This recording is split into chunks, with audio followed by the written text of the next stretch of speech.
Good to be together again this evening.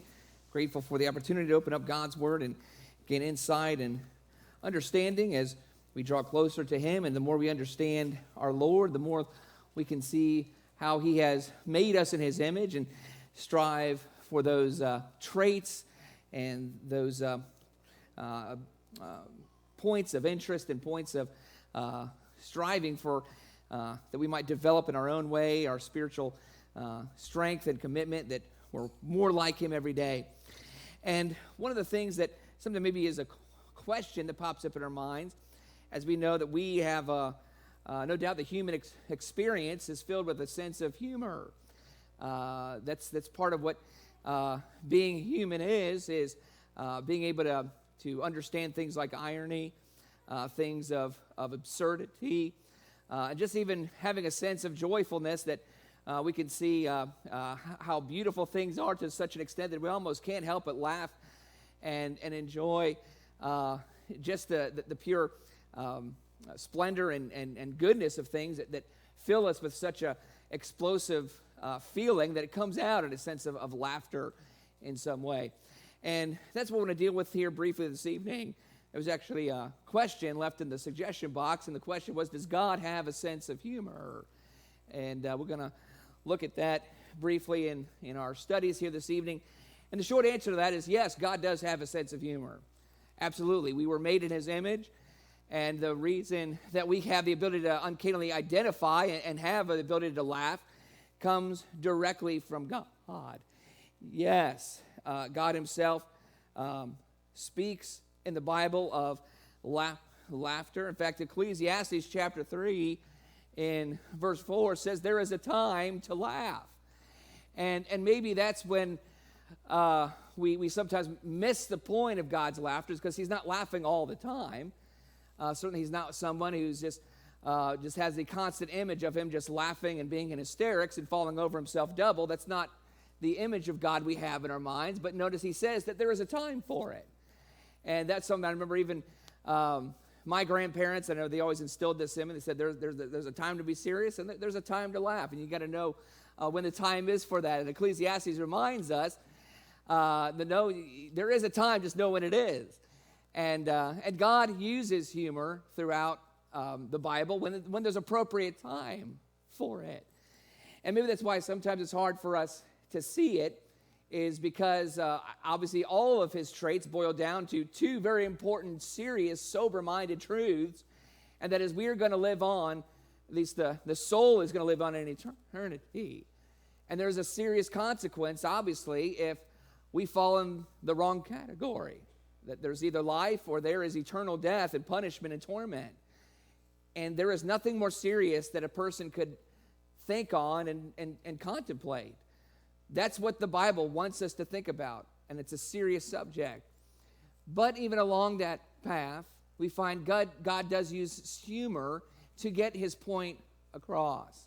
And there was often a time for it. In fact, the Scripture says that humor and laughter often are good like medicine, and describes it as sometimes a good laugh is what's needed to overcome the trials of life and just being discouraged and being in the dumps a little bit. Sometimes laughter can cheer us up and turn us around and allow us to be in a better spirit. But turn into Psalm 126. Psalm 126 brings up this trait of laughter when the time calls for it. But notice in Psalm 126, verse 1, it says, when the Lord brought back the captive ones of Zion, we were like those who dream. And then our mouth was filled with laughter, and our tongue with joyful shouting. Then they said among the nations, the Lord has done great things for them. The Lord has done great things for us. We are glad. Often a great way to attribute that you are blessed in the Lord, that you're happy in the Lord, that you are appreciative of the good things God has done for you is a hearty laugh. It's appropriate to laugh, to say, I'm happy. In fact, that's a good sign that someone is happy, is often laughing and expressing it in that way. And notice just as often we're encouraged to have shouts of joy in the Psalms. Here it says it's even comes out in an explosion of laughter. That's just, you just can't control it because it comes out how joyful it is. In fact, another example of this where laughter just had to come out, but it also was kind of a humorous thing to laugh at, was Sarah hearing the news that she and her husband were going to have a child. And she literally laughed out loud when she heard God talking to her husband about having a child. She's like, we're ancient. we're beyond old. In fact, there's a passage in Hebrews chapter 11 we're going to look at. I think it's one of the funniest passages of description in the Bible. It actually describes Abraham. It says, how old was Abraham? He's about as good as dead, is what it said. He was about as good as dead when he has a child. In other words, in the years of his life, he's not thinking of anything that has any energy to it at all. He's slowing down. This is the twilight time of my life when I don't move very fast. And all of a sudden, you have a little youngster that you're going to be chasing after and trying to keep up with. We know the energy. What's that conversation? Where does the energy come from? Can you imagine some ancient guy who can barely lift up, he can barely move? I'm going to have a child. And after this thing, it's kind of amazing. But that was a very humorous occasion in the scriptures. In fact, turn over to Genesis chapter 18, and we see that, yes, there was laughter in even understanding how God would carry out his plan. But there in Genesis chapter 18, let's start reading in verse 9. Genesis chapter 18 and verse 9. It says, then they said to him, where is Sarah, your wife? And he said, there in the tent. He said, I will surely return to you at this time next year. And behold, Sarah, your wife, will have a son. And Sarah was listening at the tent door, which was behind him. Now, Abraham and Sarah were old, advanced in age, and Sarah was past childbearing. Notice in verse 12, as soon as Sarah hears the news, she laughs. Sarah laughed to herself and said, after I have become old, shall I have pleasure? My Lord being old also. And I'm just like, look at him. I don't think the idea of having a little baby is in the cards for us. That's ridiculous. And she's laughing at the absurdity of this. And then, of course, God actually challenges, wait a minute, why are you laughing at this? Which I find humorous, that God would say straight-faced of amazing things that are beyond our comprehension. And he thinks it's amazing that we don't accept it. God often shows us, why do you think that's crazy? Why do you think it's absurd that someone rose from the dead? Why do you think it's nuts that you can be forgiven of your sins? Why do you think it's beyond reason that God would help you? Now, there's the times when we are at our most baffled point, when we just can't put things together. God often has that straight face, which I find it's a humorous. You ever hear the straight man in comedy? God is the straight man often in comedy, saying, what's so crazy about this? And that's why Sarah, she's laughing because she can't hold it in, that this just seems ridiculous that anybody would even suggest this. But notice, it says in verse 13, it says, the Lord said to Abraham, why did Sarah laugh, saying, shall I indeed bear a child when I am so old? Is anything too difficult for the Lord? And at the appointed time, I will return to you at this time next year. And Sarah will have a son. And then I find what's equally as humorous is Sarah tries to lie to God. If you don't laugh at that, I think you may not be alive. Or you just aren't reading.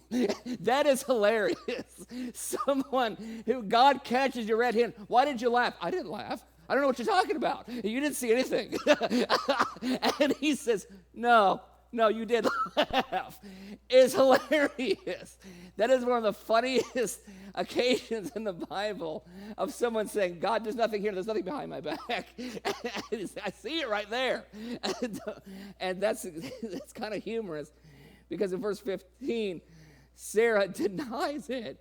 She says, I did not laugh, and for she was afraid. And he said, no, but you did laugh.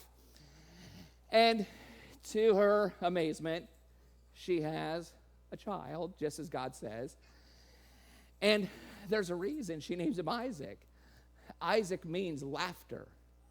And she says, everybody's going to laugh when they hear the story that we had a child, that this child belongs to us. We're not babysitting. We didn't find this child left at our doorstep. God let my wife bear this child in her old age. As old as she is. Did I mention she's old?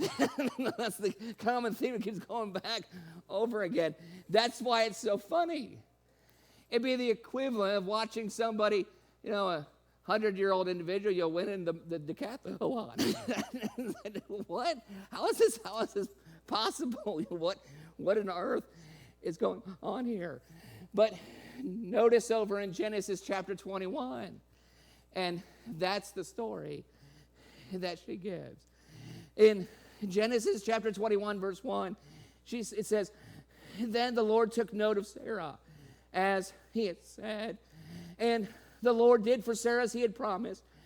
So Sarah conceived and bore a son to Abraham in his old age, at the appointed time in which God had spoken to him. Abraham called the name of his son, who was born to him, and Sarah bore him Isaac. And then Abraham circumcised his son Isaac when he was 8 days old, as God had commanded him. Now, Abraham was 100 years old when his son Isaac was born to him. And just so you keep your place right there, very quickly, if you go over to Hebrews chapter 11 and verses 11 through 12, it actually says when he was old, when he was as good as dead, he has a child. And so there's a reason why Sarah is so amazing. She says, I'm naming this child Laughter. This is crazy. And she says in verse 6, God has made laughter for me. I can't think of a better thing than to live out the rest of your days laughing to your grave, can you? I think that's great. I think that's a great way to go out. That you're so full of joy, you're so full of appreciation, you're so full of great, wonderful stories of what God has done. She says, I'm just going to laugh the rest of my life. And anytime I hear that story, and that's really what she was saying, was the rest of my life is going to be filled with this amazing story, and no one's going to believe me until when they see it, they're going to laugh with me. And that's what she said. She said, who would have said to Abraham that Sarah would nurse children? Yet I have borne him a son in his old age. But you can just see Sarah as she just passed this life, almost shaking her head as she sees her son. I can't believe this. I die and been having a son in my old age. What amazing thing. So yes, God does have a sense of humor. It's great that he does. Another passage that sometimes God can even laugh at some things that maybe we think we shouldn't laugh at. Sometimes things that as sober-minded as death. There can be some funny things even about death. And 2 Chronicles chapter 21 is probably one of the funniest things I think you ever read in the Bible about someone who dies. In 2 Chronicles chapter 21, I just want to read it's a couple passages. 2 Chronicles chapter 21, and note in verse 18, it says, so after all this, the Lord smote him in his bowels with an incurable sickness. Now, it came about in the course of time, at the end of 2 years, that his bowels came out because of his sickness, and he died in great pain. And his people made no fire for him, like the fire for his fathers. And note in verse 20, it says he was 32 years old when he became king, and he reigned in Jerusalem 8 years, and he departed with no one's regret. nobody cared. Nobody liked this guy. And that little added, everybody, what was the thought? Nobody cared that he died. Obviously, for us, is a serious lesson. That hopefully we would not be the kind of person that lives a life that when we die, nobody cares. That'd be pretty sad. But it is kind of an exclamation point on just how poorly this man lived, that nobody really cared that this king died. In fact, they didn't even want him buried with the rest of the kings. And just, I don't know, I don't care who you are, that's funny. With no one's regret is a pretty humorous epitaph to someone's death. No one really regretted that he died. And they buried him in the city of David, but not in the tombs of the kings. So yes, there can be sometimes that element that strikes us a little bit. Of course, a couple great examples of this is in Isaiah, the passage that was just read by Brother Danny. Isaiah chapter 44 and verses 9 through 20. Another reason I think sometimes we don't often get God's humor is because he's laughing at you. He's laughing at us. He's laughing at our expense because he can't believe we could be so stupid sometimes. God actually looks at humanity and it's like, I don't understand why you do this. And God is literally looking at somebody carving an idol. And they're making it so perfect. And then they're in all of its shape. And they're going to worship it and have all this reverence for it. And they're going to ask it to do things for them. And the rest of that wood that they used to make that, carve up that idol, they're going to throw it in a fire, and they're going to cook their food on it. It's a chunk of wood. He's wake up. You're literally worshiping a piece of wood. He said, do you know what you did with the rest of that wood? Why is some of it holy and the rest of it isn't? He's basically saying, why are you so dumb? He's laughing at the expense of our failure to see past our own nose sometimes, that we just don't get it. And so, of course, we're not going to laugh if we're the butt of that joke. We're the object, and we're not going to think that's funny. But he does. He laughs at stupidity. God gets a kick out of it because he can't understand why we often don't see it. Another example is in 1 Kings chapter 18. Elijah was really laughing at the same thing. People who truly thought there was something special or reverent about idols. It's like, okay, well, let's have a contest. Let's see which one is the true God. And I'm gonna let you go first. You go ahead, call down your gods, and let's see if he can cause fire to burn up this sacrifice.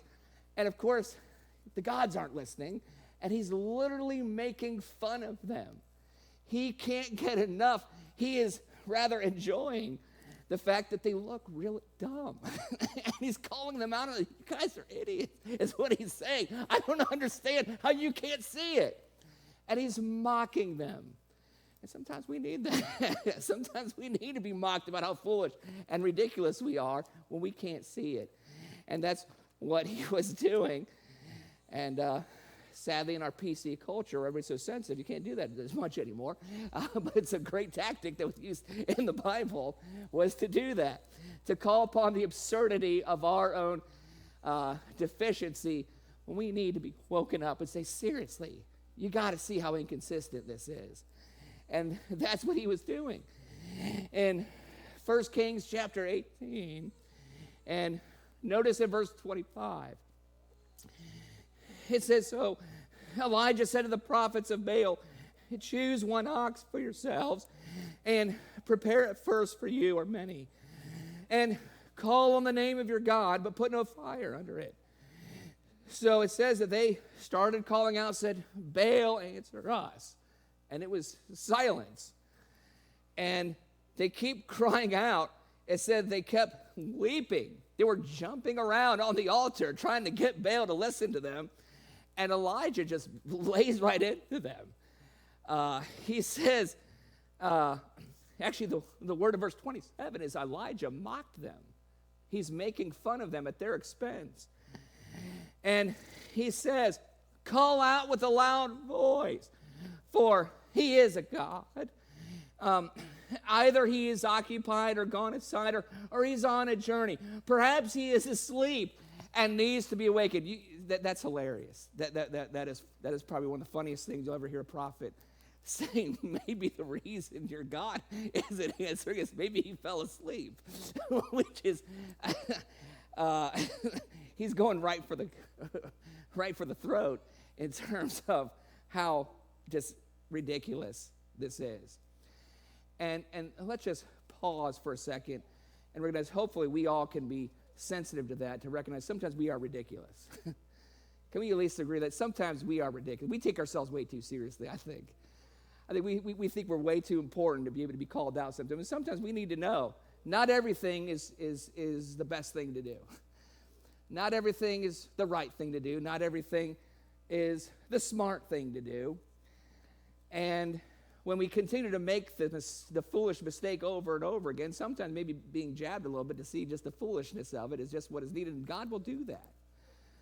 In fact, we're going to look at some things in the New Testament. Jesus pulled no punches. Jesus made some very strong, convicting applications to show people the absurdity of hypocrisy. And that's what it was. When Jesus talked about people who are hypocrites, the idea was, you're foolish. It's like, did you not go to grade school where it was one of these things is not like the other, and you're totally missing it? He's like, do you realize you not see that? And so he would put these amazing, humorous, kind of convicting pictures in front of to say what they looked like. And we'll look at a couple of those in a minute, but that's what Elijah is doing, is he's showing people to hopefully to wake them up, to show they've crossed the border of absurdity, and we need to be called out when we've done that. I'm sorry, but we do. Otherwise, we'll just continue to accept it, and it'll continue to repeat itself, and somebody needs to say, let's stop it. This is ridiculous. Let's see that this is not helping, and this is not what God would have us to do. And so that was one of the things that the prophets would do. Another great example, I believe, of true humor, again, in just irony, is in the book of Esther. In Esther chapter 6, I remember when me and my little sister, we used to fight a lot. And I remember when my mom got tired of having to intervene for us fighting all the time, she had this ingenious trick. And she had me and my sister, she said, okay, either you're grounded for a month, or you have to sit on the couch and hold hands and hug each other for about an hour. So we said, you have to smile, you have to say, I love you. And we did that for an hour, and then my mom brought a Polaroid, and she took a picture of it. And she said, the next time you guys fight, I'm pulling this picture out in front of your friends, and I'm going to show you, show everybody what you guys are doing, how much love you guys have for each other. And I realized, yeah, we're supposed to love each other. But when you're a teenager and you're maybe not getting along with your sibling the best, maybe sometimes that's something that can be done. But anyways, that irony of here, the last thing I wanted to do was have a big smile on my face when I was just so mad at my sister, is what we see being done with Haman. Haman hates Mordecai. And he has this great plan. And he's going to go to the king, and he says, the king says, what do you think should be done for the one that the king wants to honor? And in his mind, he said, well, there's nobody better than me. The king surely wants to honor me. He says, well, I think you should have him seated on the king's horse and trot it around and show everybody how glorious he is and how wonderful he is. That's a good idea. We're going to do it for your enemy. And so he has to sit there and walk around and lead his enemy on this horse for everybody to recognize him. And he has to sit there, and he can't act like he's mad because the king wants him to do it. But if you turn over there to Esther chapter 6, and that's exactly what we find, and it's actually pretty humorous when you consider how angry and how just full of hatred he is, but he has no choice but to kind of sit there with his arm around his enemy, smiling for the next hour or so, and just take it. Notice what it says in Esther chapter 6, in verse 6. It says, so Haman came in, and the king said to him, what is to be done for the man whom the king desires to honor?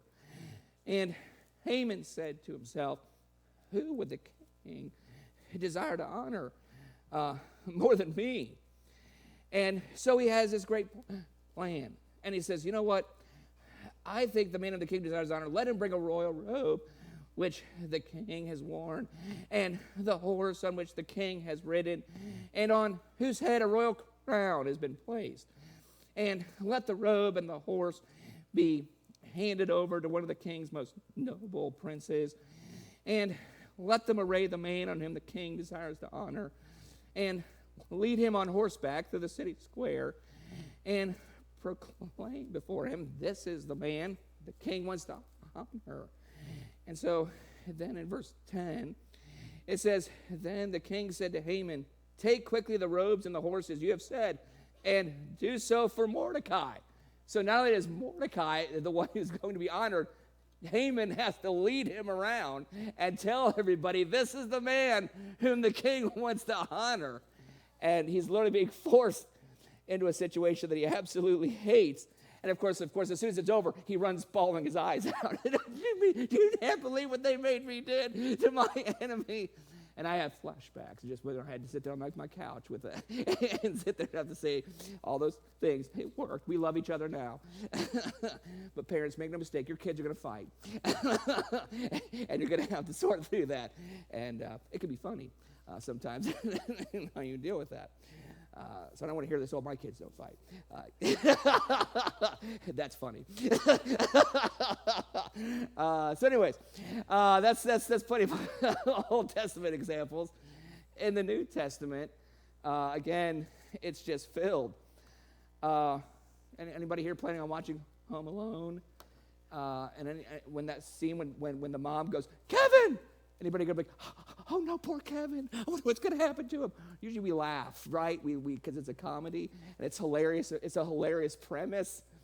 That's stolen from Luke chapter 2. It actually happened to Jesus. Jesus was in the temple alone, home alone, and it is hilarious. It is a humorous example of Jesus causing his parents a near heart attack because they have no idea where he is. And anybody who's ever been in a situation like that can certainly relate to it. And even as panicked and as sometimes difficult as that is, it can be said, well, we can laugh about it now, so to speak. Well, yeah, you can laugh that this happened to Jesus. But notice in Luke chapter 2, and it's there in verse 41 on down to verse 51. And basically what happens is they went a whole day's journey, and all of a sudden, where's Jesus? He's not here. And they are frantically looking for him. And of course, Jesus is safe and sound. And even more humorous is the parents are worried sick, and they're letting Jesus know, how could you do this to us? And Jesus looks back and says, I can't believe you didn't understand that I'd have to do this. He kind of looks at them incredulously, again, that sense of irony that here's a 12-year-old boy looking at his parents and saying, you didn't get this? You didn't realize that this is what I would be doing? And again, it's a sense of irony that the Son of God had parents and the difficulties of what that no doubt would be like. Yes, there were going to be times when, yes, Jesus was right and his parents were wrong. But that's what it says. He was respectful. Jesus was respectful about those situations where he, as a perfect child, often would know better than what his parents did.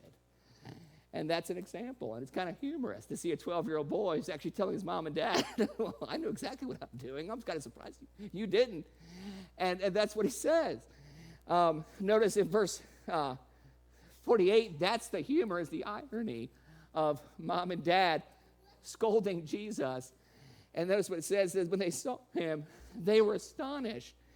And his mother said to him, Son, why have you treated us this way? And behold, your father and I have been anxiously looking for you. And Jesus doesn't even bat an eye. He says, why is it that you were looking for me? Can you imagine the parents? How are you going to talk to me? What? After we've been worried sick about you? There's a little bit of humor. And the reason why we can laugh is because, well, yes, he's the Son of God. I don't think I could ever get away with this at 12. No, I definitely don't have that level of perfection. And as Jesus grew up, he constantly had a sense of humor, and especially how he tried to expose hypocrisy. Jesus, much like his father with idolatry, and much like Elijah, would look at people who are hypocrites, and he would say, I don't get you. That's really what he would say. I don't understand you. There is no excuse for hypocrisy. There really isn't. Because hypocrisy is not the accidental sense of, well, I know I'm supposed to be doing right, but here I've fallen into sin. That's not hypocrisy. What hypocrisy is, knowing full well, trying to put on an image and trying to fool people into thinking that this is what you're about, all the while knowing you have no intention of backing it up. You have no intention of fulfilling what you want people to think of you, and you will even use it to your advantage and have double standards. Standards that, yes, work out for you, but make it horrible on other people, and they do it on purpose. And what Jesus is saying is, you think I don't see that? You think you're fooling God? Why do you even try, is what he's saying. Why would you even bother doing that? And one of his great examples of this is in Matthew chapter 7. It really is foolish for people to do this, but we do, right? Judging, hypocritical judging, that element where we know full well that if we were in the same situation, we would want leniency, we would want mercy, we would want understanding, but then refusing it to give it to the other person. I'm sorry, but there's no excuse for that. And that's why Jesus says what he does. He says, are you serious? You're going to have the beam. Literally, you're going to have a beam coming out of your eye and say, here, come on, let me get that speck out. It's biting humor is what it is. It's sarcastic humor. See, it's his way of saying, are you serious? You seriously are going to do that? Why? Don't you see how dumb that is? It's dumb. It really is. It's beyond reason. He said, wake up and stop doing it. That's what he's calling out. He's saying, you look really foolish when you do it. And don't think that we don't see it. There's a reason why people who do that don't get any respect either. And Jesus talks about this. He says, you think people are going to respect you when you do that? No. He says, wake up. At most, people are being kind enough not to call you out on it because they don't want to embarrass you. But Jesus says, I don't have a problem embarrassing you. That's what he says. Jesus never had a problem publicly embarrassing people for hypocrisy because it was foolish.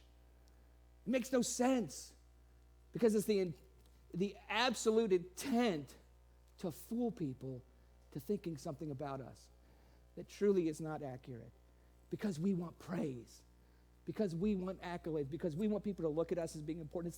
It's the Haman attitude. And that's what he does. Notice what he says here in Matthew chapter 7, beginning in verse 1. He says, don't judge so that you will not be judged. For in the way you judge, you will be judged. In other words, if you pull this hypocritical judgment on other people, you're not going to be respected. So people are going to see through that. And they're going to judge you exactly the same way. They're going to judge you as being a hypocrite. They're going to judge you as seeing through it and saying, I'm not going to take anything you say seriously. Why would I? Because clearly you have a huge beam that everybody sees out of your eye, and you have no intention of dealing with it, but you want everybody else to jump when you say, hey, did you know that you're not supposed to do that? Jesus saying, you think I don't see that? Who are you kidding? He says, I see it so plainly. And he says, and it's ridiculous. That's why he gives us ridiculous pictures.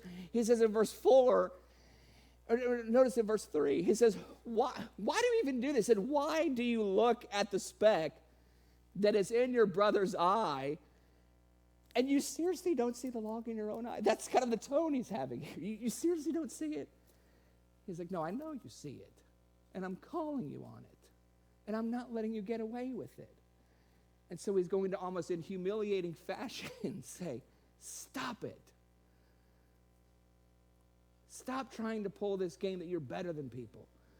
Stop trying to pull this game that you don't have problems. Stop trying to pull this game that everybody needs to take everything you say so seriously, and you're so much more righteous. He said, stop it, because God sees right through it. And that's what he says in verse 5. You hypocrite. First take the log out of your own eye, and then you will see clearly to take the speck out of your brother's eye. In other words, what he's saying is, if you would take a moment to pull that huge beam in your own eye, yeah, not only will you see the speck, but you'll see how God wants you to treat that speck with compassion, with understanding, with sympathy, with a heart willing to say, what can I do to help, rather than condemning judgmental attitude that clearly we could have so many things said about ourselves. And again, he's in no shape or way saying we don't have a right to call out sin when it needs to be called, even if we ourselves are having levels of imperfection, but it's another level of this. It's that level where the intention is to create an image that clearly is not true and God sees it. And so we need to be cautious of that. And Jesus used really humor to show us the absurdity of it. Another example is in Matthew chapter 23, verse 24. I don't know of a more absurd example than some guy saying, oh, what's that I just drank? Oh, let me get a strainer, get these gnats out. And then after the gnats are out, he swallows a camel. That's funny. Let me tell you, that is funny. It's because often we don't laugh because we know he's talking about us. That's why it's hard. It's hard to laugh when we're admitting, yeah, I do that. Yeah, I'm guilty of that. But that's why he's trying to use humor to expose truth. But notice he does it because he wants us to see his compassion. That if God could even take something that, yes, is so serious, but put it in a kind of a humorous picture, what it shows is that he's sympathetic towards us. But he can't give us mercy. He can't help us unless we see how bad it is. And so he takes this humorous picture of saying, I'm sorry, but when you swallow that huge camel, I don't have any sympathy when you say, oh, let me get the gnat out. He's like, I don't take you seriously. And that's really what he's doing, is trying to call that out. One final point in John chapter 9. In John chapter 9, I believe one of the funniest things that Jesus ever did to show the absurdity of people's hypocrisy was when he heals the man who was born blind. Because they had all these strict regulations about the Sabbath, and Jesus literally spits in their face at all their rules and regulations that they thought were so important. Literally, when Jesus spat on the ground, there's humor in that, because it's a metaphor. Him spitting on the ground is him literally spitting at the thought that was a sin.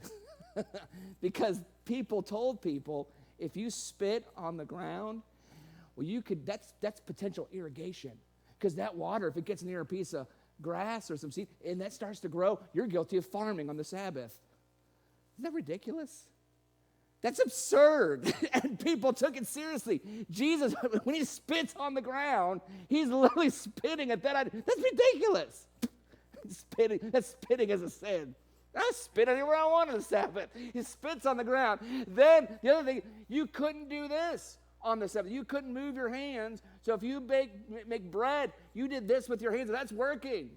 Well, how did he make clay? He had to do this with his, he said he picked up the clay, and he says molding it with his hands, kneading it. Also, big boo-boo, you can't wash your face or wash clothes. You can't do any washing on the Sabbath. So he puts the clay on the man's eyes. What do you say? Go wash. Go wash in the pool of Siloam. So the humor is when this man, everybody knows that he's blind. And everybody knows now that he sees. They say, how did this happen? Well, this guy broke like all your Sabbath laws. and now I come back seeing. And the ridiculousness is the people say, well, he can't be the Son of God because he doesn't keep the Sabbath. How much sense does that make? It's absurd. And that's what Jesus did. He purposely knew. And he's literally kind of just calling them out on just how silly this is. And that's what he did. In John chapter 9, in verse 6, it says, when he had said this, he spat on the ground. He made clay of the spittle and applied the clay to his eyes. And he said, go wash in the pool of Siloam. So when we drop down to verse 13, and it says, they brought to the Pharisees the man who was formerly blind. And it says, now, it was a Sabbath on the day when Jesus made the clay and opened his eyes. And the Pharisees also were asking him again how he received his sight. Notice what he says. They say, we're going to interrogate, how did this happen?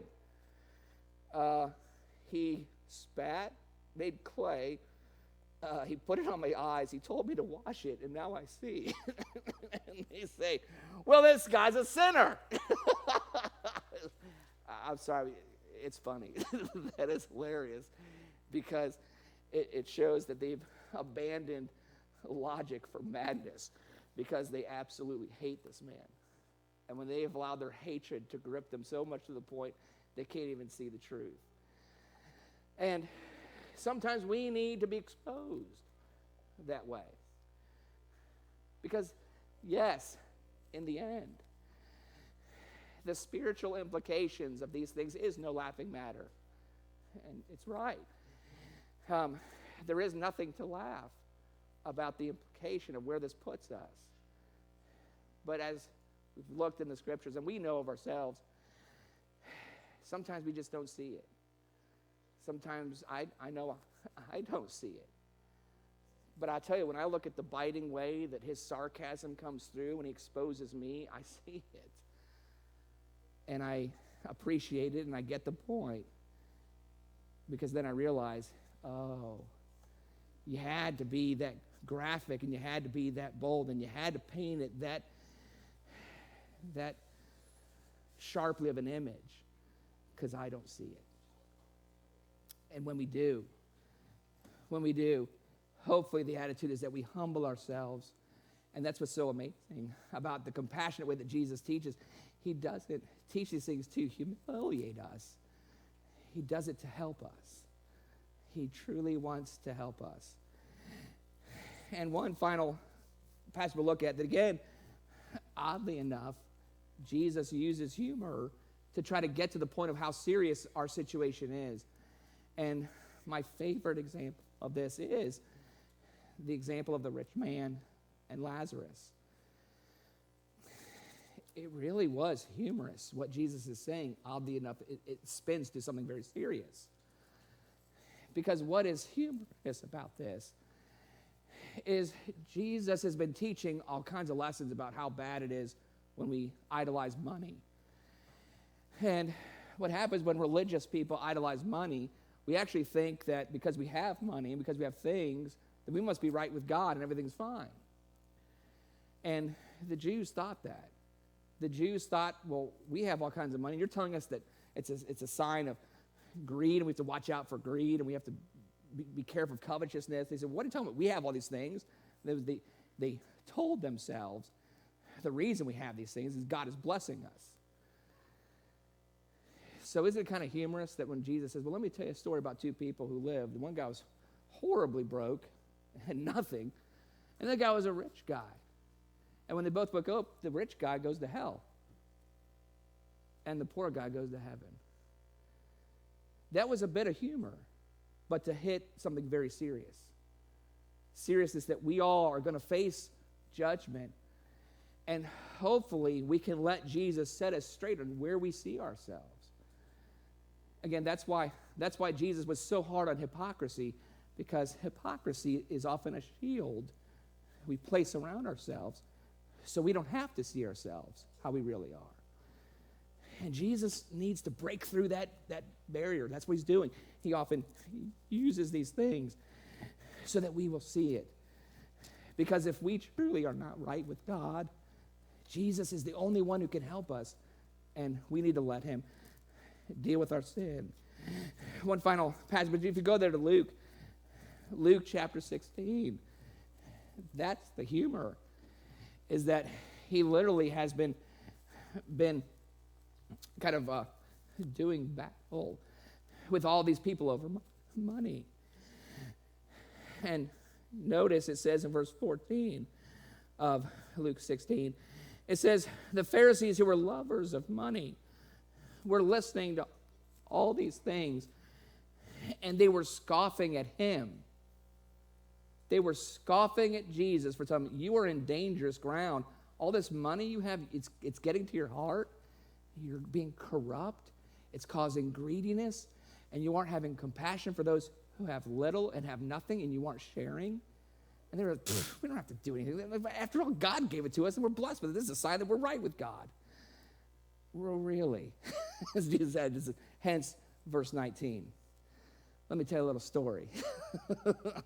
And oddly enough, the people who you despise, who you think God would is somehow punishing, actually he's the one who went to paradise. And so for us, it all comes down to this. Where do we stand? Where are we in terms of how does God see us? And I'm thankful that through the scriptures, God does have a biting, sarcastic sense of humor sometimes in exposing the truth, because that's a weapon he'll use to expose us of the armor we sometimes surround ourselves with just to make us feel comfortable. And we need to be willing to have that exposed, so we lay it down and say, yes, honestly, I have to accept this is where I stand. And if it's not right, I need to go to God for forgiveness. I need to let him teach me how to make it right. I need to let him show me how to turn around and how to change. And if anyone's with us who recognizes that there needs to be changes in your life, perhaps the biggest change you've never made yet is to become a Christian, to turn away from the vain things of this world, and to truly put yourself in God's kingdom, to be forgiven of your sin, to turn away from the clutches of this vain world, and to die to those things, and to be buried in baptism for the forgiveness of your sins. If you've done those things, but maybe sin has come back and pulled you back into his clutches, let the exposing nature of God's truth pierce through and show us where we need to change. And if so, we're here to help you. But whatever the case is, won't you come, and we'll gladly help you put Christ on in baptism while we stand and sing the song Encouragement.